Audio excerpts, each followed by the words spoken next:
নিজ পদ থেকে বিদায় নিলেন যুক্তরাষ্ট্রের সাবেক প্রেসিডেন্ট বাইডেন প্রশাসনের আলোচিত মুখ ডোনাল্ড লু। বাইডেন প্রশাসনে ছিলেন দক্ষিণ ও মধ্য এশিয়া বিষয়ক সহকারী পররাষ্ট্রমন্ত্রী হিসেবে। পাকিস্তানি সংবাদ মাধ্যম ডনের তথ্য মতে তার পদের মেয়াদ শেষ হয় 2025 সালের 17 জানুয়ারি। এর পরপরই তিনি নীরবে বিদায় নেন বলে জানা যায়। এ নিয়ে বিস্তারিত ডেস্ক রিপোর্টে। ডোনাল্ড লু কর্মসময়ে বেশ আলোচনায় ছিলেন বাংলাদেশ ও পাকিস্তানের রাজনীতিতে সম্পৃক্ততার জন্য। মার্কিন পররাষ্ট্র দপ্তরের এক বিবৃতিতে বলা হয়, লু তার মেয়াদ পূর্ণ করেই বিদায় নিয়েছেন, তাকে জোরপূর্বক সরানো হয়নি। এরপর চলে গিয়েছেন মার্কিন পররাষ্ট্র মন্ত্রণালয়ের দপ্তর থেকে। যদিও ডোনাল্ড লু 2021 সালের 15 সেপ্টেম্বর দায়িত্ব নেন।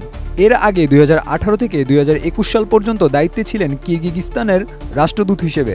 আলবেনিয়ার রাষ্ট্রদূত হিসেবে ছিলেন 2015 থেকে 2018 সাল পর্যন্ত। বসুন্ধরা ডায়াপেন্ট এখন আরও উন্নত। এই hot air through top sheet দ্রুত শোষণ করে সোনামণিকে দেয় কোমল অনুভূতি।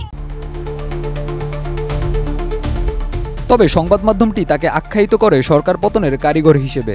তার সম্পৃক্ততা শুধু পাকিস্তানের রাজনীতিতেই নয়, ছিল বাংলাদেশের রাজনীতিতেও। ছাত্র জনতার আন্দোলনে শেখ হাসিনা সরকারের পতনের আগে ও পরে 2 বার সফর করেন বাংলাদেশে।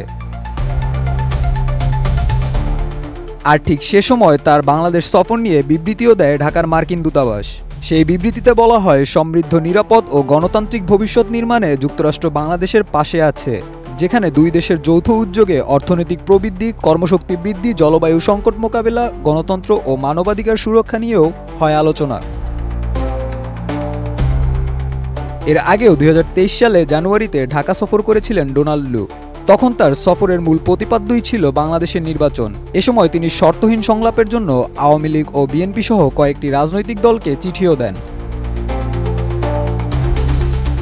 আর সরকার পতনের পরে 2024 সালের সেপ্টেম্বরে আবারও ঢাকায় আসেন ডোনাল্ড লু। তার সেই সফরের বিষয়ে মার্কিন পররাষ্ট্র দপ্তরের মুখপাত্র ম্যাথিউ মিলার বলেছিলেন, তিনি ঢাকায় গিয়েছেন মার্কিন সহায়তাকারী প্রতিনিধি হিসেবে। তবে তিনি সবচেয়ে বেশি আলোচিত ছিলেন সাইফার কথোপকথন ইস্যুতে, যা একটি কূটনৈতিক তারবার্তা। আর সেটাই হয়ে ওঠে পাকিস্তানের রাজনীতিতে বিদেশি হস্তক্ষেপের অভিযোগ। তা নিয়ে পিটিআই সমর্থকরা তখন লুর পদত্যাগও দাবি করে। Desk report, ATN news.